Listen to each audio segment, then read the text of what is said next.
amis téléspectateurs, nous sommes aujourd'hui lundi 8 octobre 2018. Nous nous retrouvons ce soir pour notre émission hebdomadaire Planète Afrique. Et ce soir, nous allons parler du cas du Togo, les élections, surtout maintenant, en ce moment même, c'est surtout le recensement au Togo. Nous allons parler aussi du Sénégal, des élections présidentielles du Sénégal. Ils sont dans les préparations, dans les préparatifs, dans ce qu'ils appellent le parrainage au Sénégal. Et nous allons aller un peu en détail pour vous faire comprendre de quoi il s'agit quand on parle du parrainage dans les élections au Sénégal. Et la troisième partie sera consacrée exclusivement à la Côte d'Ivoire.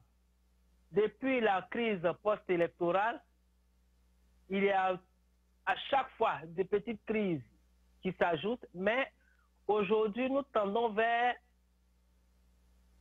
on ne sait pas trop si c'est la fin de la crise ou bien si c'est le début du chaos, ou alors si nous allons aborder maintenant ce que tout le monde redoute, c'est-à-dire une guerre d'après les uns et les autres qui sera encore plus meurtrière, qui sera encore plus dévastatrice, qui sera encore, on ne sait comment qualifier ça. Bon, on retient nos souffles parce que, quel que soit là où on se trouve, chacun de nous a un peu de son cœur en Côte d'Ivoire. Ou alors c'est la totalité, ou alors, même si les gens qui vivent à l'étranger, que ce soit des Ivoiriens ou bien des gens qui ont passé quand même un peu de leur temps en Côte d'Ivoire, il y a toujours ce petit quelque chose qui vous tire, qui vous lie, qui vous colle, qui vous prend en même temps avec la Côte d'Ivoire. Ce qui fait que tout ce qui se passe là-bas, vous êtes concerné plus ou moins. Parce que vous avez tissé des relations, pour ceux qui ne sont pas ivoiriens, vous avez eu des amis, vous avez fait l'école avec certaines personnes et tout ça vous lie. C'est encore un peu comme une seconde nation pour vous. Et le cas des Ivoiriens est encore plus consistant, plus fort, plus émouvant. Et je dirais plus grave en ce sens que si le pire, tel que les acteurs politiques le disent, et personne ne veut mettre, comme on dit en français, de l'eau dans son vin, cela va sans dire que nous serons vraiment tous touchés et de façon très amère, très dramatique et très regrettable. Alors, on va ouvrir la page sur le cas du Togo. J'ai mon ami, M. Je me rappelle pas trop son nom, qui au téléphone me disait que, en fait, au Togo, nous sommes ici, mais on sait pas trop, ok, mais ça va, mais c'est pas aussi alarmant, mais quand bien même qu'on se prépare, il y a quelqu'un qui s'est mis, voilà, qui a entamé une grève de la faim. Il y a les autorités ghanéennes avec certains opposants qui ont décidé d'évacuer le monsieur qui a entamé la grève de la faim au Ghana pour des soins médicaux, mais le pouvoir togolais n'a pas voulu céder. Ils ont estimé que ça ne valait pas la peine. Et d'après les documents qu'on lit sur le Togo, le gouvernement togolais serait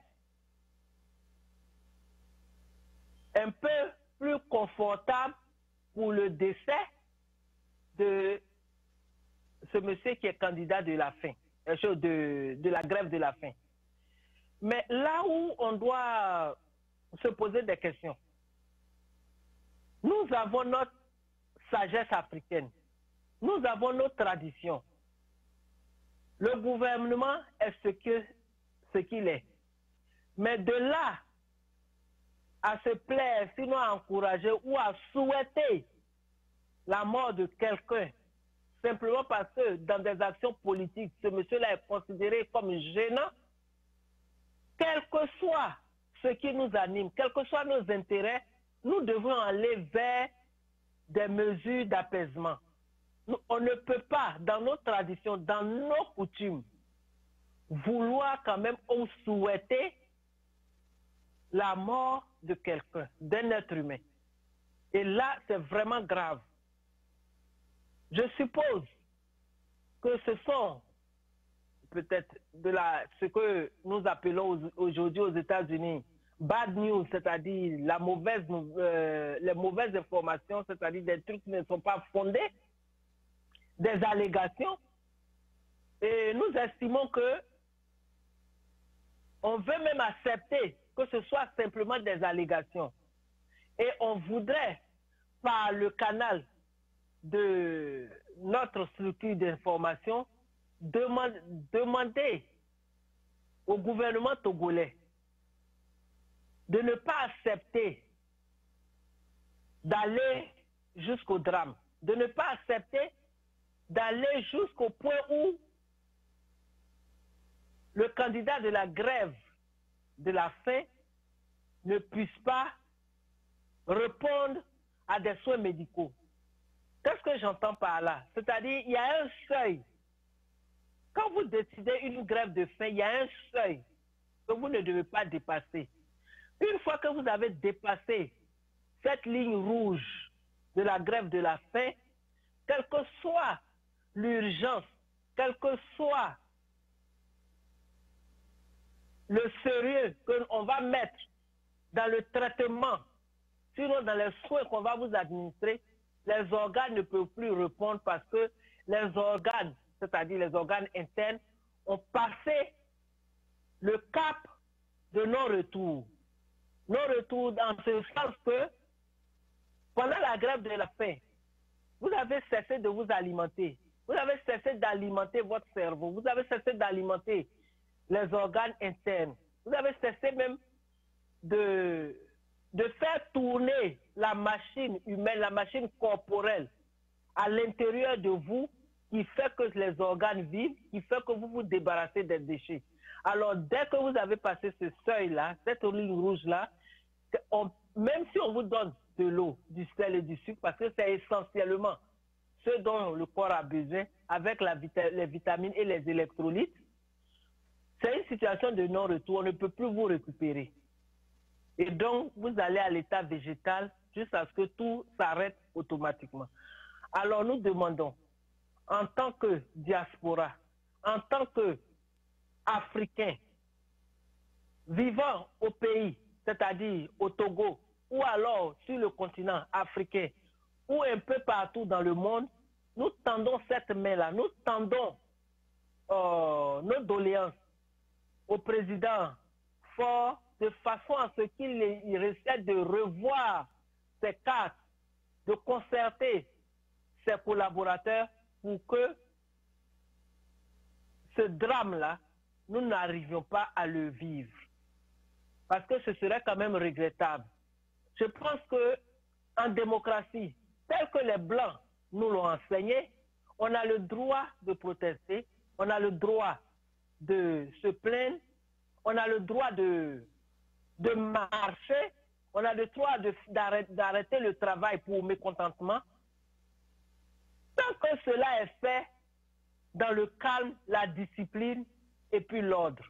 Mais pour quelqu'un qui a écouté celui, ou alors qui a choisi un endroit où il va rester et entamer une grève de la faim, je ne vois pas, nous ne savons pas qui, après avoir parlé avec certains Togolais, que ce soit de la diaspora ou les Togolais vivant sur le territoire togolais, si je peux me répéter ainsi, nous ne voyons vraiment pas en quoi est-ce qu'une grève de la faim peut déranger l'ordre public, parce qu'il le fait, ce monsieur le fait pour protester contre quelque chose, pour demander quelque chose, pour demander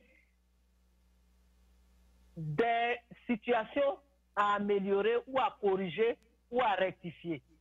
Alors, au lieu de le laisser mourir, c'est un de nôtres, c'est un Africain, c'est un être humain, il fait partie des êtres sur la planète. Il est normal que nous allons vers le gouvernement togolais pour qu'il fasse des concessions de façon à ce que tout cela se termine un peu dans la joie, dans la paix et la tranquillité. Alors, pour le cas togolais, pour le monsieur qui a entamé sa grève de la faim depuis quand même un bon moment, voilà ce qu'on avait à dire dessus. Revenons maintenant au recensement.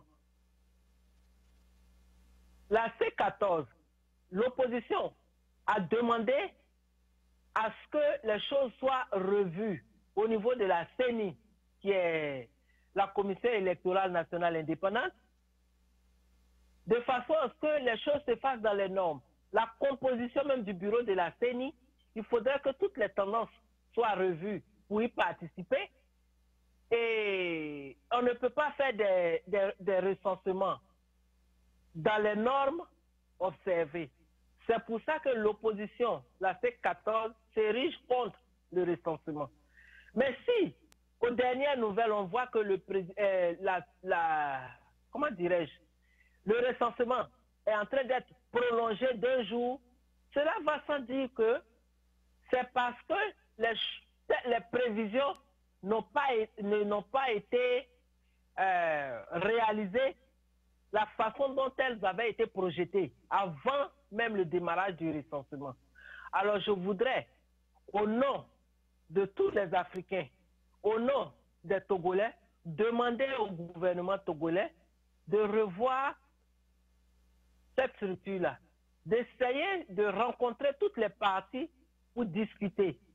Parce que même si vous allez au chaos, même si vous allez à une guerre, à la fin, vous devez vous retrouver pour discuter.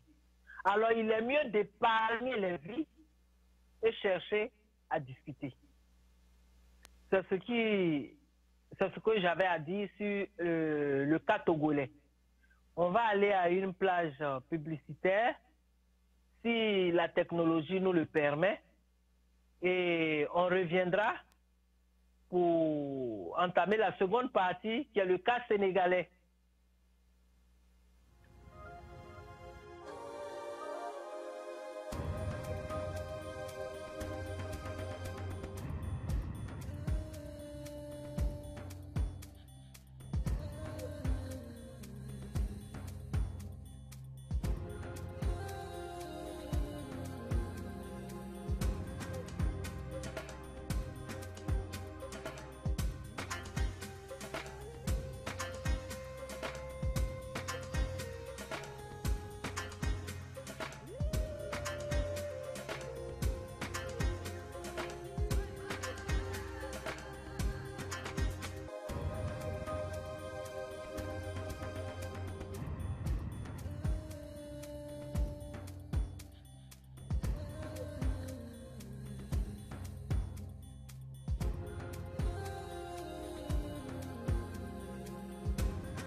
Pour toutes vos informations en politique, en économie, en sport, en santé, retrouvez Yves Kenao sur Tempo Afrique TV, la station de l'éveil du continent africain.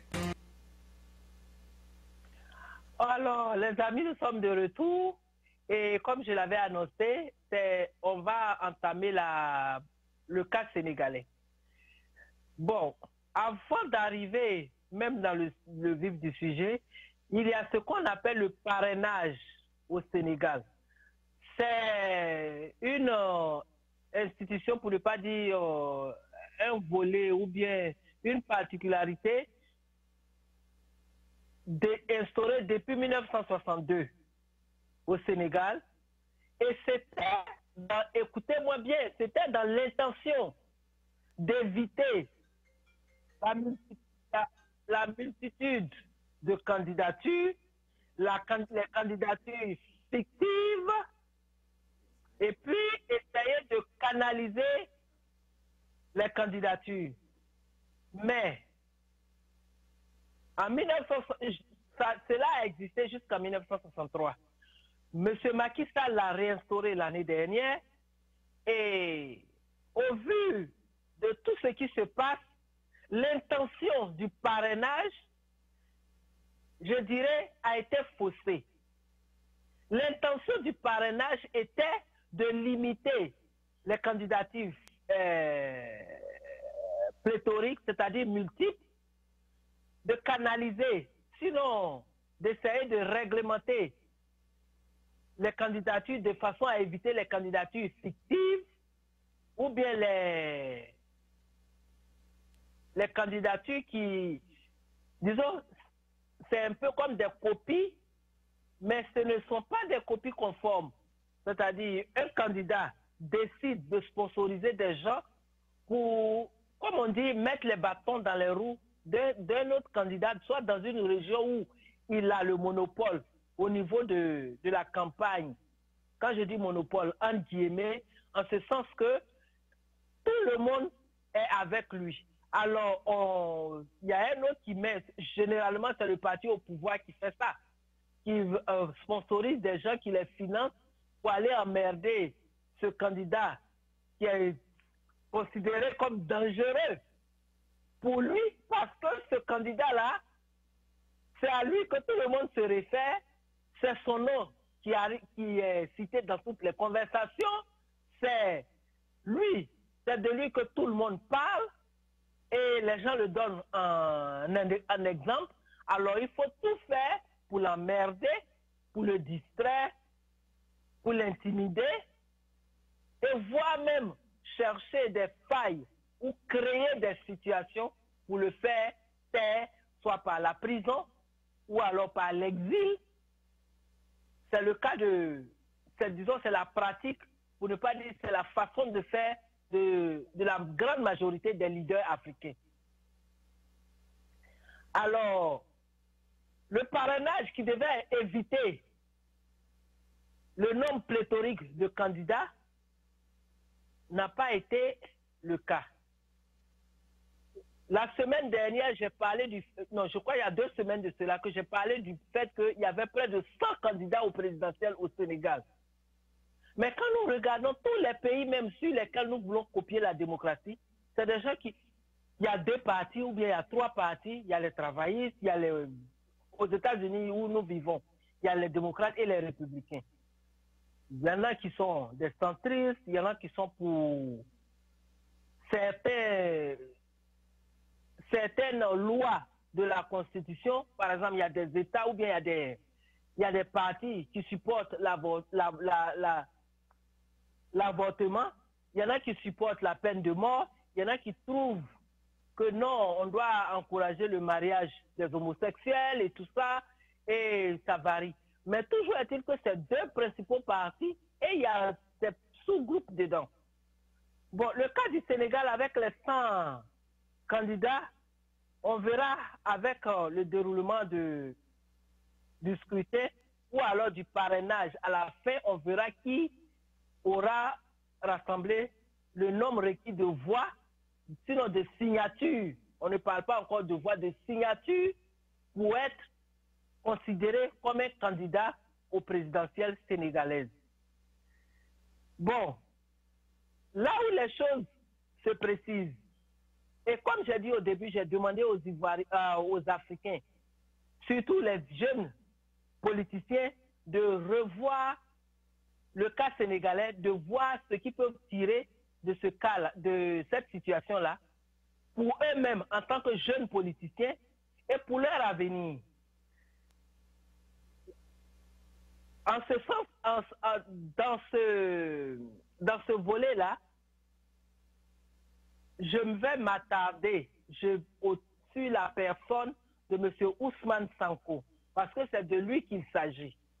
Aux dernières nouvelles, d'après les renseignements que j'ai eus, tous ceux que j'ai appelés, avec qui j'ai discuté, ma grande majorité des Sénégalais qui vivent à l'extérieur comme au Sénégal, ils sont tous.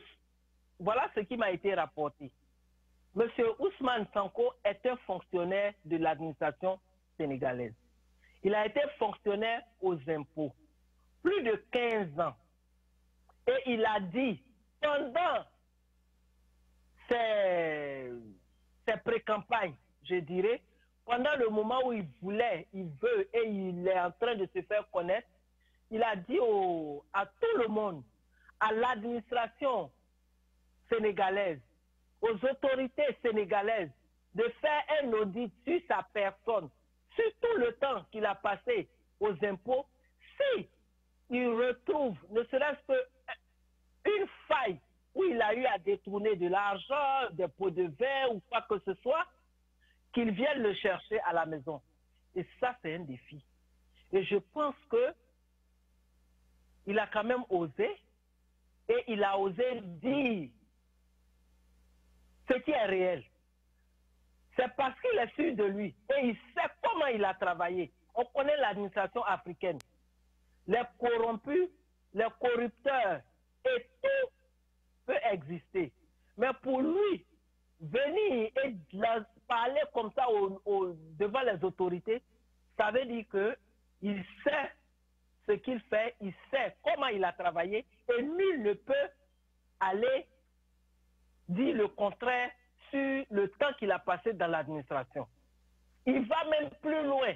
Il a eu à faire un fascicule de son programme de gouvernement. Et il a demandé à tous les Sénégalais de chercher à se procurer le fascicule pour qu'ils puissent se rencontrer de façon à discuter de son programme, de tout ce qu'il a mis dans le fascicule. Et c'est là. Et c'est pour dire qu'il met son sujet.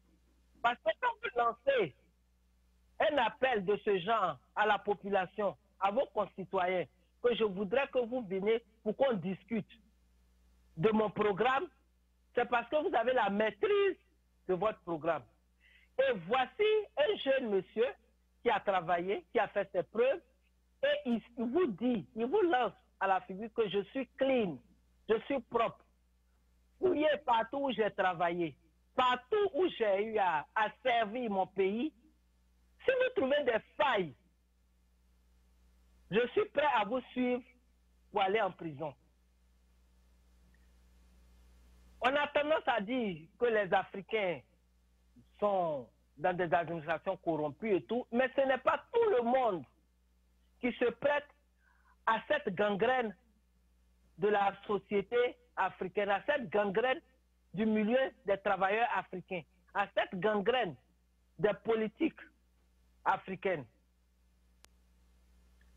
Et pour que M. Ousmane Sanko vous invite à discuter avec lui de son programme, c'est parce qu'il est convaincu qu'après cette discussion-là, pour tous ceux qui ont encore des doutes sur sa personne, sa façon de gouverner, je dirais gouverner en guillemets, c'est-à-dire sa façon de gérer l'administration où il a servi, c'est parce qu'il sait.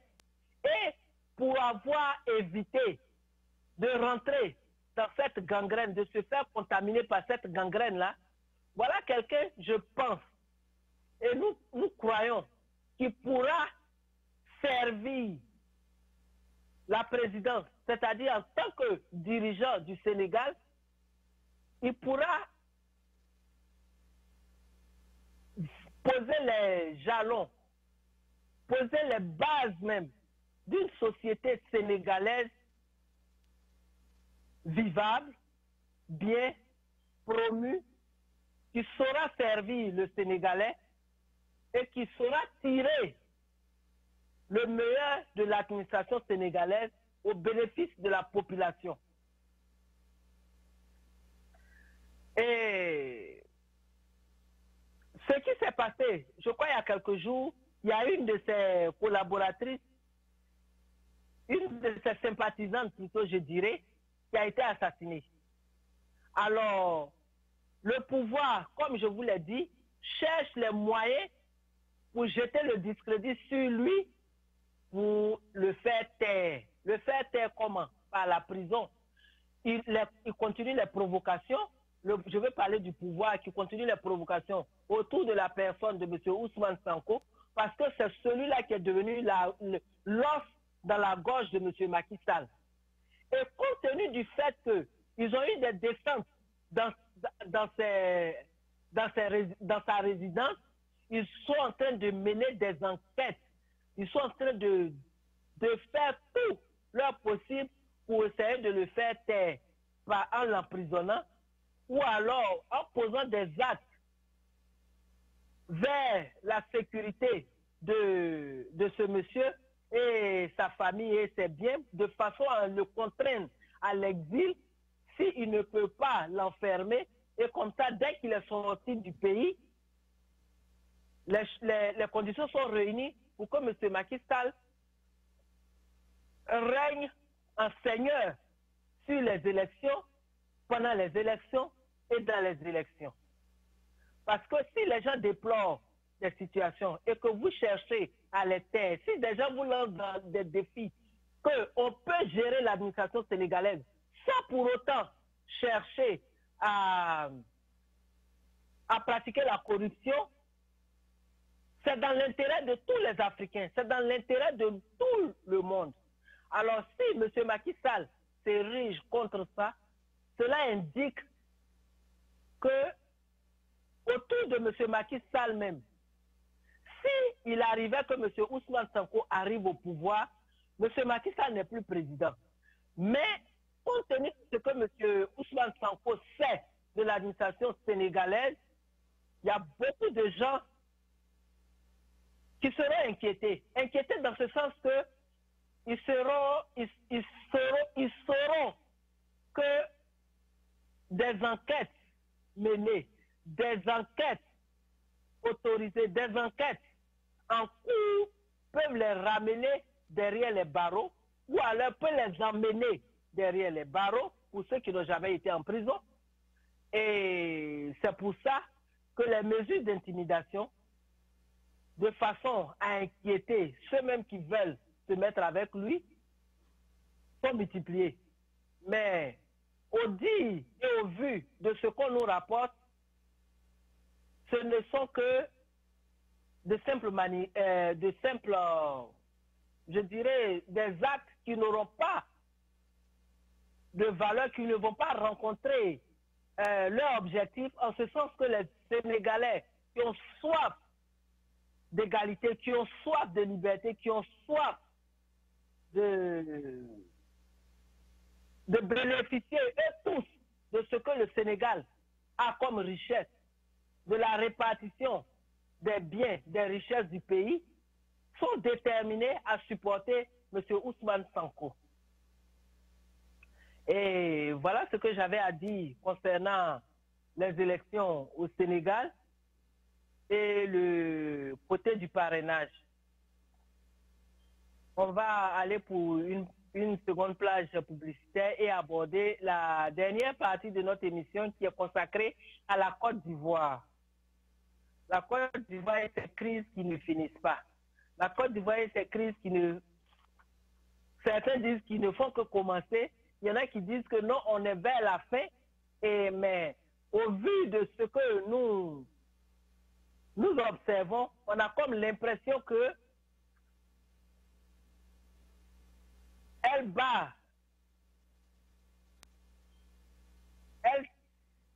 est en train de devenir encore plus forte. Les mots même me manquent, tellement l'émotion est grande. Parce que pour tout ce qui s'est passé, pour tous ceux qui sont morts, on devait aller quand même après de 10 ans ou plus de guerre, de discorde, de palabres. On devait quand même chercher maintenant à aborder la phase du retour au calme, de la réconciliation, de la paix de façon à ce qu'on soit présent à l'appel du développement et de la croissance. Alors, on va aller pour une plage musicale, plutôt pour une plage publicitaire, je m'excuse. Et on sera là, on revient pour le côté Côte d'Ivoire. Alors, si la technologie... Minneapolis, Tempo Afrique Travel. Vous voulez voyager? Achetez vos billets d'avion à l'agence de voyage Tempo Afrique Travel. Téléphone 612 729 01 76. Avec l'agence de voyage Tempo Afrique Travel, pas de problème de connexion, pas de problème de transfert de vol. Avec l'agence de voyage Tempo Afrique Travel, c'est le voyage en toute tranquillité, en toute beauté, de votre maison jusqu'à votre destination. Votre satisfaction est notre plaisir. Chers téléspectateurs, votre émission Grand Débat passe sur Tempo Africa. Restez toujours connectés car nous vous apportons les réalités de l'Afrique. Votre animateur principal est Serge Nyawa qui est toujours là pour être connecté avec vous.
Pour toutes vos informations en politique, en économie, en sport, en santé, retrouvez Yves Kenao sur Tempo Afrique TV, la station de l'éveil du continent africain.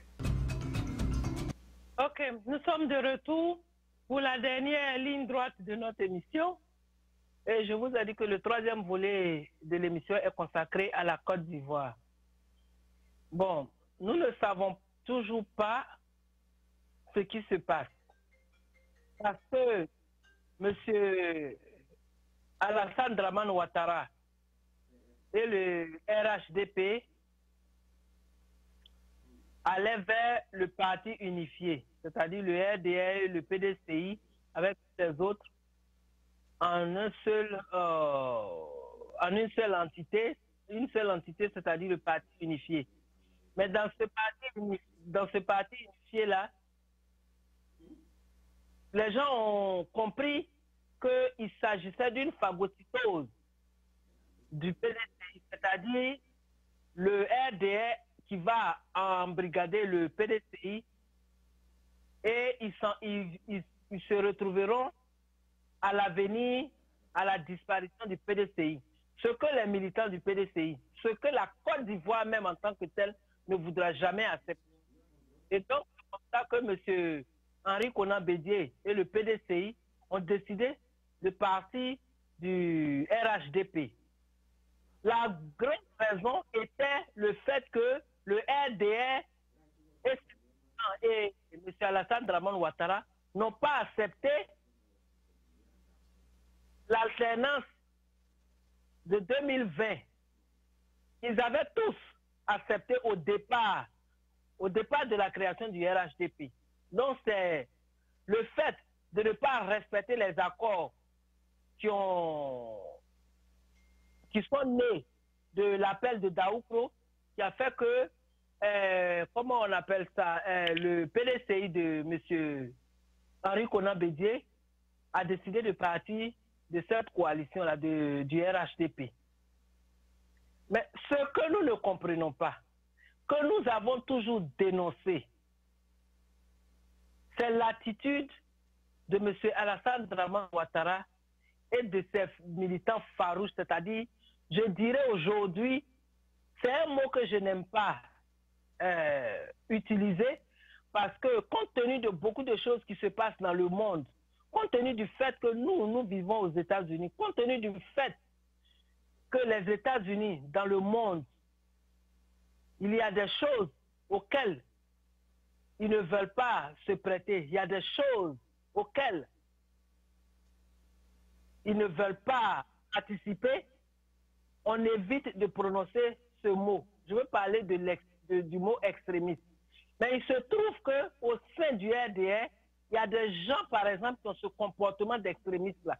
Parce que quand quelqu'un se fait appeler cimetière, au cimetière, on n'y va pas pour boire de l'eau et puis manger, danser. C'est triste, c'est la mort, ce sont des tombes, c'est des gens qui ne sont plus de ce monde qui se retrouvent au cimetière. Alors quand quelqu'un se fait appeler cimetière, ça veut dire que quand vous l'avez rencontré, vous avez rencontré la mort. Alors vous mettez quelqu'un comme ça à la tête de votre parti ou bien à des instances dans votre gouvernement, c'est pas gentil. Mais là où nous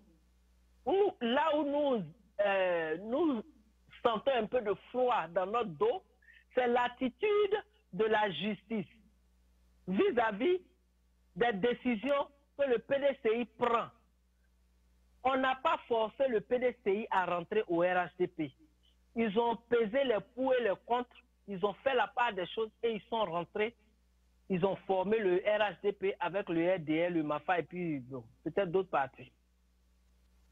Alors si, dans ce mariage-là, les gens ne se retrouvent plus et qu'ils décident de sortir, pourquoi l'autre parti doit chercher à coûte que coûte à les intimider? Comme j'ai dit, c'est le principe de tous les leaders, la grande majorité des leaders africains. Pourquoi vous passez derrière la justice? Parce qu'il faut qu'on se le dise. Aujourd'hui, la justice ivoirienne roule pour M. Alassane Dramane Ouattara. Et donc, toutes les décisions de justice ne sont pas vraiment, ne reflètent pas les lois juridiques du pays. Parce que quand un parti politique se réunit selon ses tests, selon ses règlements intérieurs et qui prennent des dispositions, les militants, je veux dire, prennent des dispositions dans le sens de faire évoluer, dans le sens de faire évoluer tout ce qui est concorde, tout ce qui entoure leurs préoccupations et de façon à apaiser les dissidences et puis de façon à calmer la poussière qui s'élève, on ne comprend vraiment pas pourquoi c'est l'autre parti, c'est-à-dire ceux qui sont opposés. Aujourd'hui, il faut dire les choses, il faut appeler les choses comme il se doit. Le RDR qui, derrière la justice, prend des dispositions pour casser une décision que un parti en son sein s'est réuni, a pris, et on demande, on va carrément annuler la décision que le PDCI a prise qui consiste à se retirer du RHDP. On annule. Le PDCI, en son sein, selon leur règlement, on n'accepte pas les courants, c'est-à-dire les tendances. Donc, celui qui fait ça, les tests sont prévus qu'il soit radié. Le PDCI radie des membres et on dit la justice doit les réinstaurer. Et il y a des gens même, d'après ce que chacune des parties, j'ai eu à discuter avec des gens qui sont actuellement à Daoukro, où ils ont eu une réunion ce matin, c'est-à-dire ce lundi 8 octobre matin, compte tenu de la situation, qui ont dit qu'on ne comprend vraiment pas pourquoi ce que nous faisons ici, c'est ce qui l'intéresse. Et là, je jette la question à la figure de M. Alassane Dramane Ouattara pour dire que si, d'après les tapages que tous ces gars, tous ceux qui sont au RDR ont eu à dire, ont eu à faire, qui consistent, ou bien qui disaient aux yeux des Ivoiriens qu'ils sont un parti fort, ils sont nombreux, ils sont ceci, si vraiment ça c'est vrai, je ne vois vraiment pas pourquoi si quelqu'un s'en va, ça doit vous déranger. Alors c'est pour dire que lui-même, il a la réponse de ce qu'il a toujours entretenu. Les militants du RDR ont la réponse de ce qu'ils ont toujours voulu faire croire à la population, qu'ils sont forts, alors que ce n'est rien. Parce que si vous êtes fort, prenons le cas par exemple, j'ouvre cette parenthèse là rapidement, prenons le cas du FPI. Le FPI, ce sont les autres partis qui viennent toujours vers le FPI, qui s'allient au FPI. Parce que n'importe comment qu'on se le dise, le FPI, c'est le FPI. Le FPI est le FPI et le FPI a du monde. Et le FPI peut même avoir plus de monde dès que ce parti, plutôt dès qu'il s'organise. Et les deux principaux partis qui peuvent galvaniser, qui peuvent rassembler, qui peuvent même créer une mouvance véritable, dynamique, énergétique, ce sont le PDCI et le FPI. Les tapages, les sons de cloche du RDR ont toujours été de cette façon-là. Sinon, le PDCI est sorti. Organisez-vous au sein du RDR et ignorez-les. Vous avez dit que vous n'avez pas promis de donner le fauteuil à quelqu'un et que ça n'a jamais existé et que vous n'avez pas cette intention-là et que vous n'avez même pas dit que vous allez faire ça. Et les gens se sont dit qu'ils ont été trahis. Parce que d'après l'appel de Daoukro, c'est ce qui devait se passer. Alors ils se sont retirés. Alors vous dites, tant pis, allez-y. Et vous continuez. Mais pourquoi vous vous acharnez?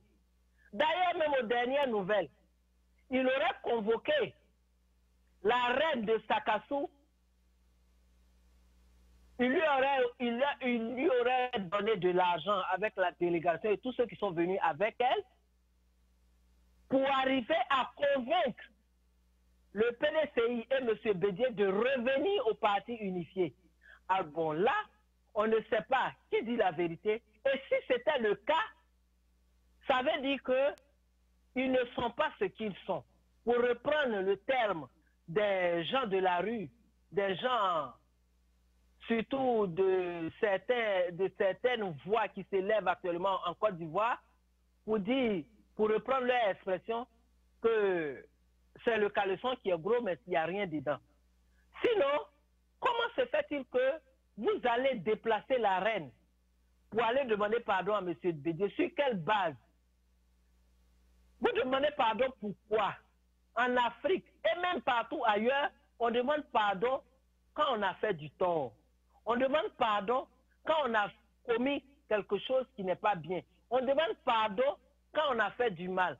On demande pardon quand on a commis une faute.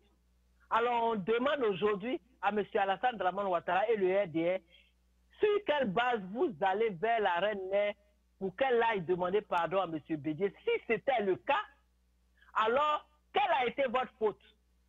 Qu'est-ce que vous avez eu à faire? Mais appelons les choses par leur nom. Si c'est vrai que vous avez eu à commettre une bêtise ou bien une faute, vous avez eu à adopter un manquement, ou bien vous avez commis une erreur, vous êtes entre vous, d'après vous, M. Alassane, je vous prends au mot, M. Alassane a toujours dit que M. Bédié est son frère. Alors pourquoi aller demander à quelqu'un d'autre de venir présenter des excuses? Je pense que si ça vient de vous-même, de vous et directement de vous et de votre voix et de vive voix, M. Bédié saura vous expliquer. Si vous pensez qu'il est fâché, il saura vous expliquer pourquoi il est fâché. Et à côté de ça, pendant que vous, et ça c'est les pratiques de M. Ado, de son gouvernement, depuis qu'il est venu au pouvoir. Parce que, qu'est-ce qui se passe? Vous appelez quelqu'un pour aller demander pardon, et à côté, vous faites encore des bêtises. Entre guillemets. Ce que j'appelle bêtises, c'est quoi?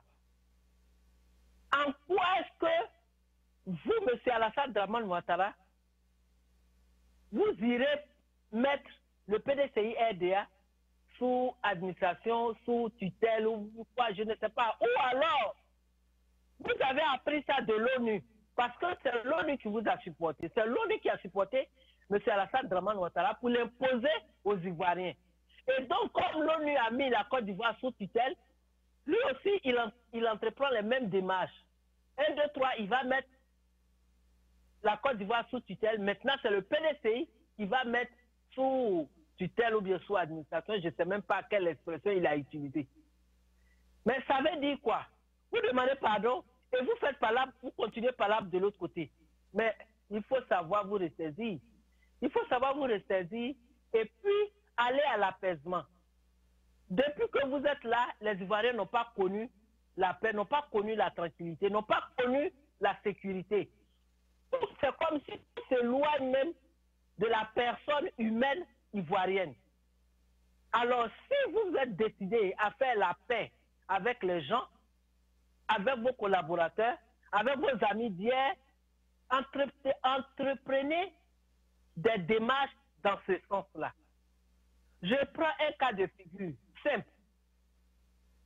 Aujourd'hui, tous les Ivoiriens veulent la réconciliation. Et à côté de ça, nous devons poser des actes qui expriment, qui montrent aux yeux des autres que nous voulons aller vers la paix, nous voulons aller à la réconciliation. Alors nous devons poser des actes dans ce sens. Quand M. Bédié accepte, si on prend la décision de demander à Mme Simone Gbagbo d'aller parrainer, présider la coupe, la finale du Maracana, je pense que ce sont des mesures qui concourent à l'apaisement. M. Bédié s'est rallié au RDR pendant les élections. Mais aujourd'hui, s'il se rend compte qu'il a eu à faire du tort et qu'il veut faire la paix, il y a des actes qu'on pose à chaque fois. Et je tire mon chapeau à la première dame qui a accepté cette main tendue, qui a accepté de parrainer, parce qu'après tout, nous sommes tous des Ivoiriens et la guerre n'a arrangé aucun d'entre nous. Le pays a pris du retard, les familles ont perdu des parents, des amis qui ne se retrouvent plus, qui ne se parlent plus. Il n'y a plus cette fraternité, même les plus simples plaisanteries que nous acceptions, plus ou moins, sont devenues maintenant des choses très graves. On ne peut même pas évoquer.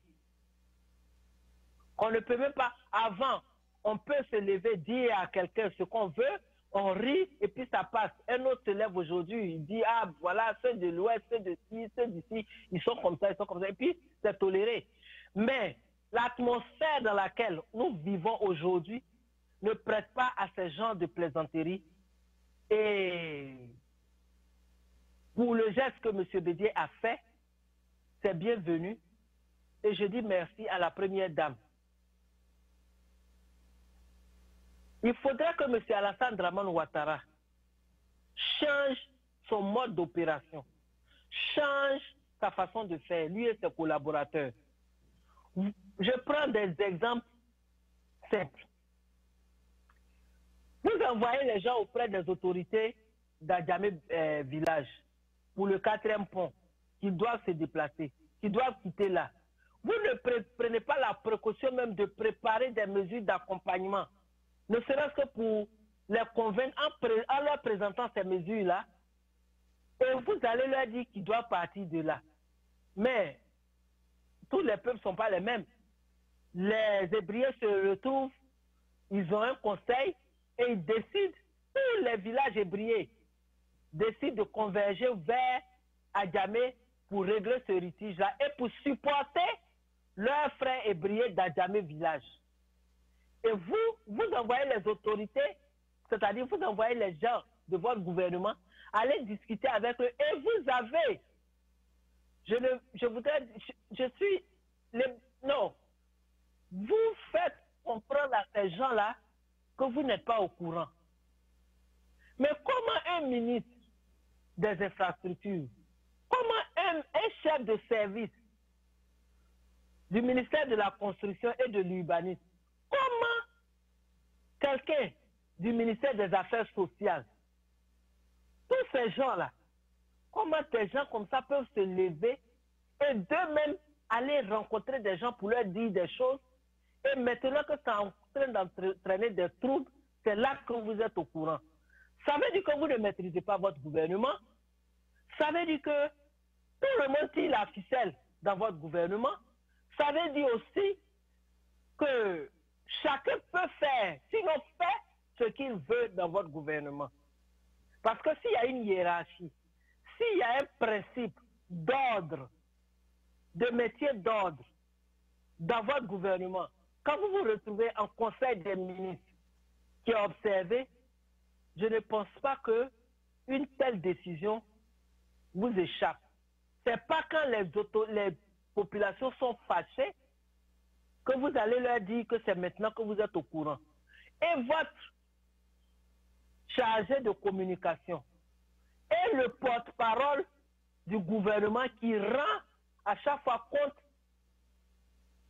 des dernières décisions du Conseil des ministres.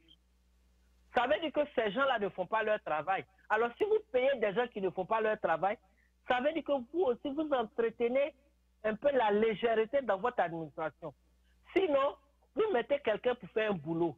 S'il ne le fait pas correctement, si vous pouvez vous débarrasser de lui, vous vous débarrassez de lui. Ou alors si vous pouvez le réaffecter, parce que je peux ne pas être bien dans tel domaine, mais je serai excellente dans telle autre structure. Alors vous pouvez le déplacer. Ou alors, vous l'appelez pour lui faire comprendre que vous n'êtes pas content des manquements, sinon des failles dans le travail que vous lui avez confié et que c'est en train d'envoyer des troubles sociaux. Une ou deux fois, si la personne insiste, soit c'est quelqu'un qui est contre vous, c'est quelqu'un qui roule contre vos intérêts. Dans ce cas, vous êtes obligé de vous débarrasser de lui. Mais s'il est toujours avec vous, ça veut dire que cet adage-là se retrouve dans vos pratiques. Dis-moi qui est ton ami, je te dirai qui tu es. Et c'est ça. Si vous avez des collaborateurs qui ne font pas leur travail, qui ont dû laisser aller et tout, il y va sans doute que tout ce qu'ils commettent comme bavure, ou bien comme gaffe, ou bien comme bêtise, entre guillemets, ou bien comme manquement dans l'exercice de leur fonction, ça vous revient. Vous allez aussi endosser les responsabilités et ça veut dire que vous aussi, vous êtes comme ça. Alors, je demande à M. Alassane Dramane Ouattara, il faudrait, on a assez souffert de la crise, on a souffert de tout ce qu'il a, lui-même il a envoyé. Parce qu'on se rappelle encore ses propos, quand il disait que je vais rendre ce pays ingouvernable, je vais créer des situations dans ce pays qui vont vraiment nous amener au chaos. Et c'est ce qu'il a fait. Et c'est ce qu'il continue de faire. Alors, le PLCI, vous avez conclu des alliances. Il se trouve que les clauses de vos alliances ne sont plus respectées. Il se trouve que l'alliance telle que conçue au départ ne respecte plus ou bien ne se retrouve plus dans les principes que vous avez tous les deux, c'est-à-dire le RDA et le PDCI, M. Bédier et M. Alassane Dramane Ouattara, c'est-à-dire que vous avez arrêté, rien n'est respecté. Alors une partie a décidé qu'elle a été trompée, elle a été trahie, elle a été bafouée, elle se retire. Et vous la poursuivez, cette partie-là, vous la poursuivez et vous continuez de dire, vous continuez d'avancer les décisions d'intimidation, vous continuez de prendre des mesures d'intimidation, vous continuez d'inciter même les gens à se révolter parce que les décisions que vous êtes en train de prendre, vous êtes en train d'amener les gens à la révolte.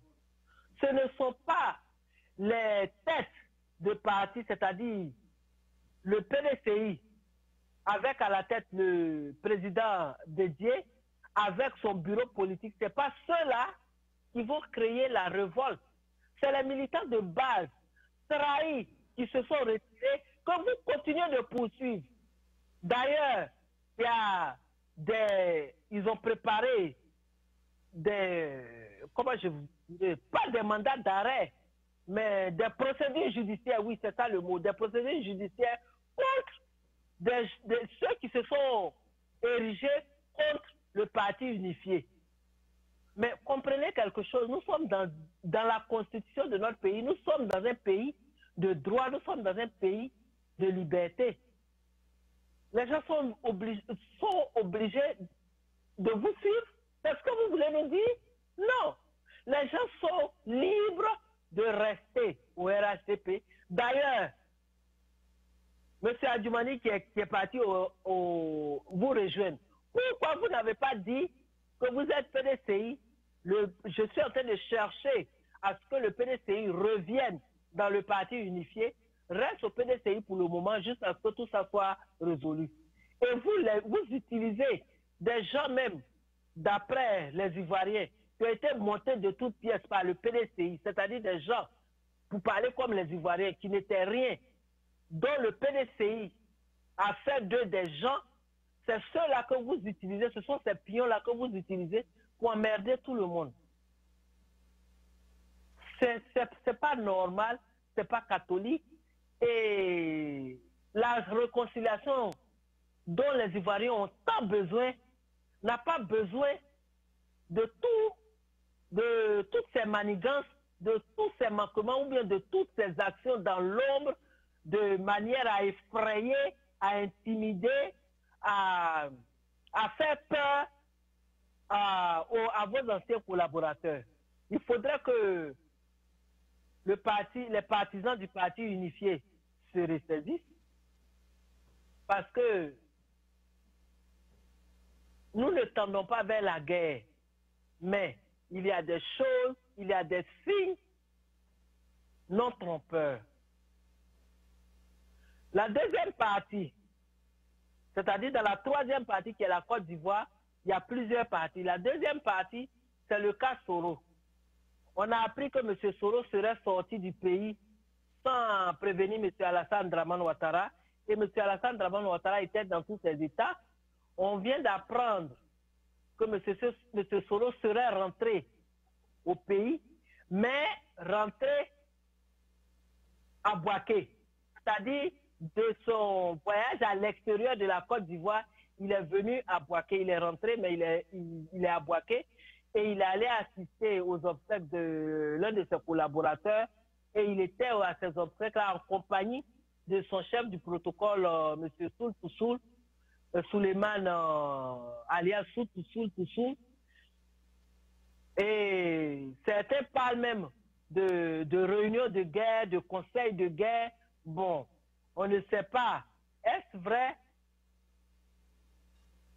Il y a des situations comme le président américain disait souvent, « Ah, je ne sais pas si c'est vrai, mais voilà ce que les gens disent, on ne sait pas trop. » Mais dans le fond, dans la façon dont les choses se sont passées, en tant que président de l'Assemblée nationale, vous êtes allé en voyage, vous rentrez à Abidjan, et tout. Et certains même vont me dire, mais est-ce qu'il y a une loi qui dit qu'il est obligé de rentrer à Abidjan d'abord? Il n'y a pas une loi qui dit qu'il ne peut pas rentrer, il ne peut pas commencer son entrée par Bouaké. D'accord. Mais ça aussi, ça prête à spéculation. Ça nous envoie dans des commentaires pourquoi il n'est pas rentré directement à Abidjan. On ne sait pas. Et la suite va nous donner beaucoup d'autres détails. Parce que si de Bouaké il rentre à Abidjan, ok, ça sera encore un autre genre de question que les Ivoiriens vont se poser. Mais si de Bouaké il ressort, là il y a problème. Parce que s'il ressort, mais l'Assemblée nationale est à Abidjan, ça fait presque 2 mois, sinon plus, que vous êtes parti du pays.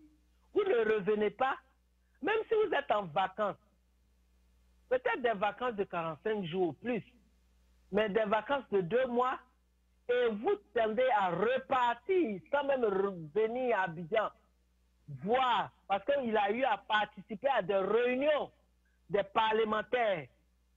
Ça veut dire quoi? S'il a participé à des réunions des parlementaires, il doit rendre compte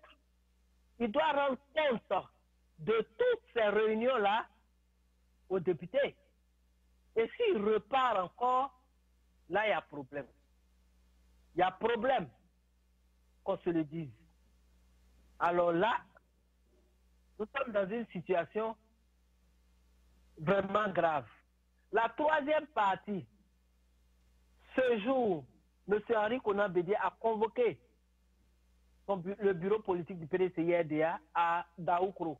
Ça fait la troisième, je crois, la troisième réunion d'affilée. Et ils ont pris la décision qu'ils vont avoir une réunion le 15 octobre. Alors, M. Alassane Dramane Ouattara, vous allez encore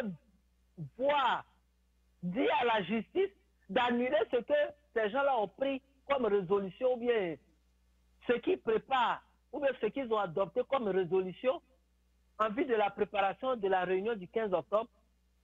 C'est ce que vous voulez dire. Les gens vous prêtent des noms, les gens vous prêtent des intentions.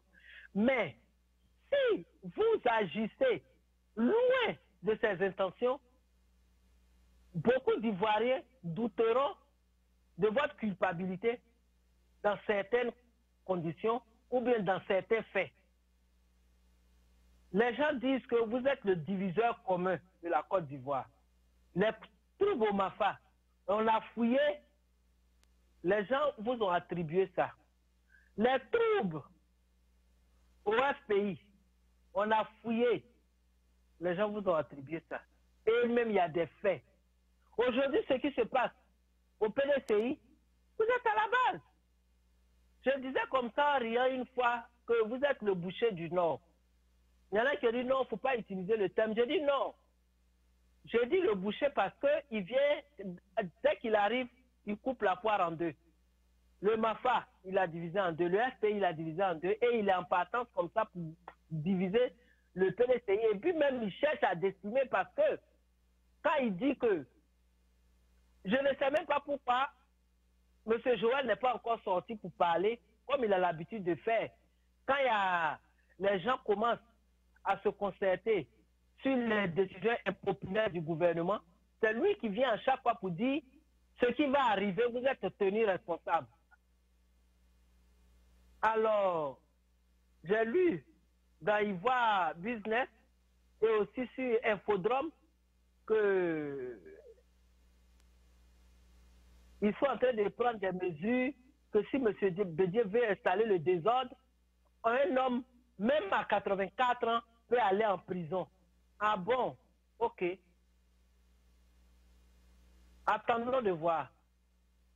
Mais quelquefois aussi, quand vous avez emprisonné tout le monde là, vous allez vous sentir seul dehors. Et pour question de sécurité, vous serez obligé de courir droit dans la prison parce que c'est là-bas qu'il y a beaucoup plus de monde. C'est là-bas aussi que vous pouvez vous distraire. C'est là-bas aussi qu'il y a du monde les gens font un peu de tout et vous pouvez être vraiment préoccupé. Vous n'allez pas sentir les 24 heures de la journée. Donc, vous continuez de menacer les gens. Vous continuez.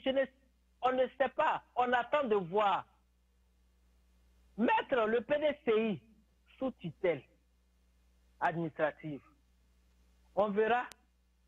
On verra ce que ça va donner. On continue d'observer la scène politique. Nous avions pensé que la sortie de Mme Gbagbo, avec son discours d'apaisement, allait quand même inciter les âmes fortes, ceux qui, pour parler en baoulé, ceux qui ont encore beaucoup de poils sur la poitrine, ça allait les inciter à calmer le jeu, à mettre de l'eau dans leur vin. Mais je crois que son discours d'apaisement est dirigé vers ceux qui ont voulu apprécier ça. Ceux qui ont voulu tirer le meilleur de ces discours, de ces points de presse, c'est-à-dire toutes les fois où elle a eu à prendre le micro pour s'adresser aux délégations qui venaient la voir. Je ne comprends pas. Monsieur Alassane Dramane Ouattara, les Ivoiriens vous interpellent. Les Ivoiriens s'adressent à vous. Les gens l'ont fait dans la presse, par écrit. Il y a eu des gens même dans les rues.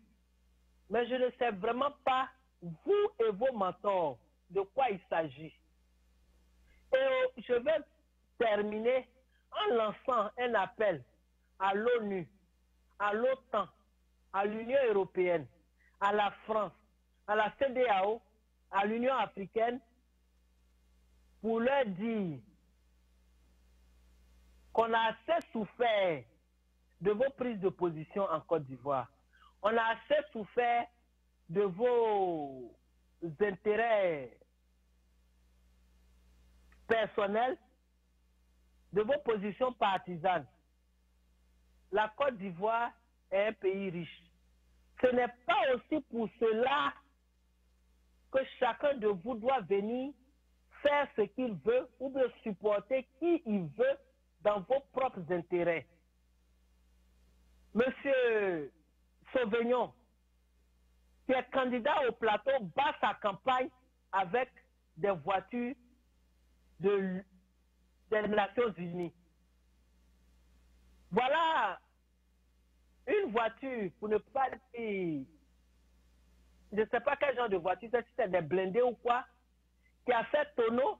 L'image est encore sur les réseaux sociaux, qui a fait tonneau, et dans sa cargaison, c'est-à-dire dans ce qu'elle transportait, cette voiture, ce camion-là, il y avait du cobalt. Mais l'ONU est en Côte d'Ivoire par le biais de l'ONU-CI. Mais vous transportez du cobalt, pourquoi faire?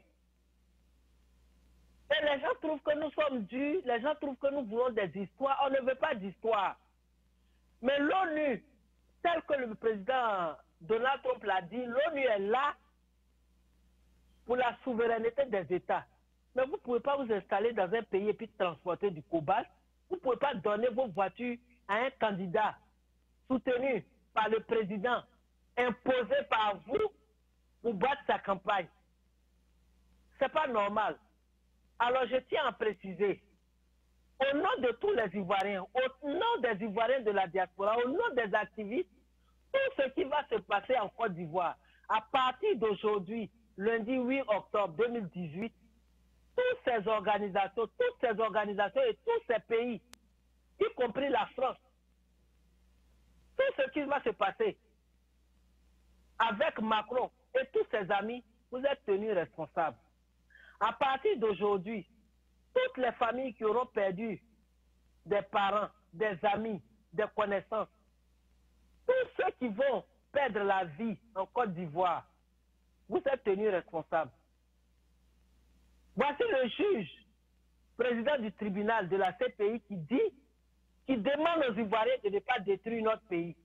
Mais demandez à ceux qui ont déjà détruit notre pays de nous laisser tranquilles, de libérer le président Gbagbo, de libérer le ministre Charles Blé Goudé, de libérer tous les militaires et autres corps habillés pour qu'on retrouve la paix. Si vous êtes censé, si vous êtes vraiment intéressé par la paix en Côte d'Ivoire, je lance cet appel-là à la CPI et aux juges de la CPI, à tous ceux qui tirent la ficelle, qui sont en train de jouer leur jeu pour entraver, si vous pouvez empêcher la libération du président Gbagbo et de son ministre Charles Blé Goudé et tous les autres, les militaires qui sont encore incarcérés et tous les civils, de revoir leur carte, nous laisser en paix en demandant, sinon en autorisant plutôt que M. Laurent Gbagbo et son ministre quittent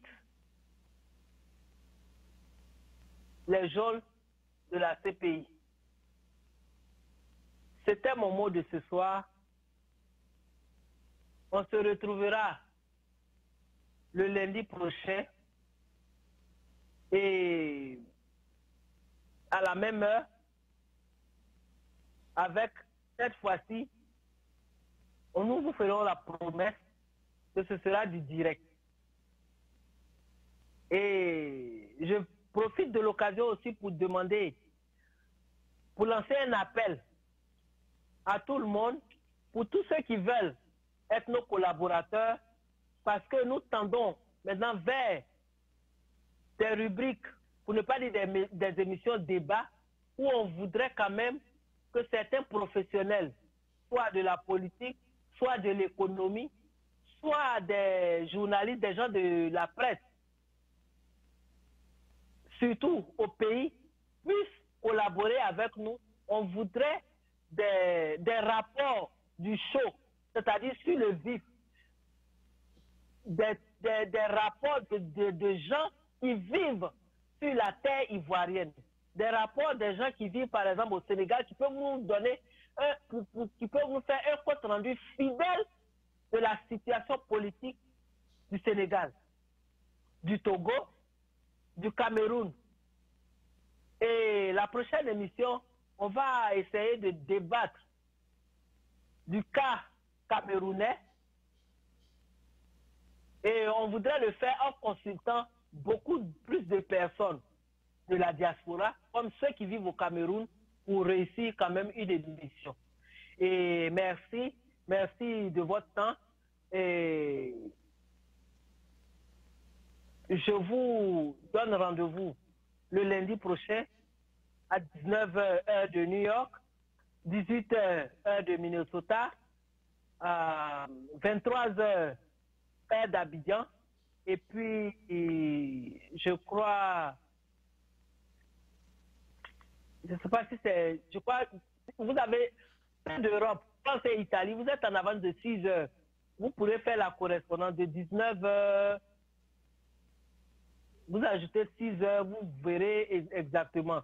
Mais dans tous les cas, compte tenu du fait que c'est tard, nous savons, mais c'est la technologie et puis c'est par rapport à des obligations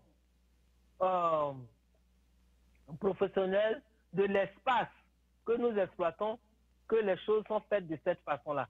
On tient compte de vos préoccupations, on tient compte de vos occupations, mais je pense qu'avec le temps, nous pourrons trouver le juste milieu pour satisfaire tout le monde.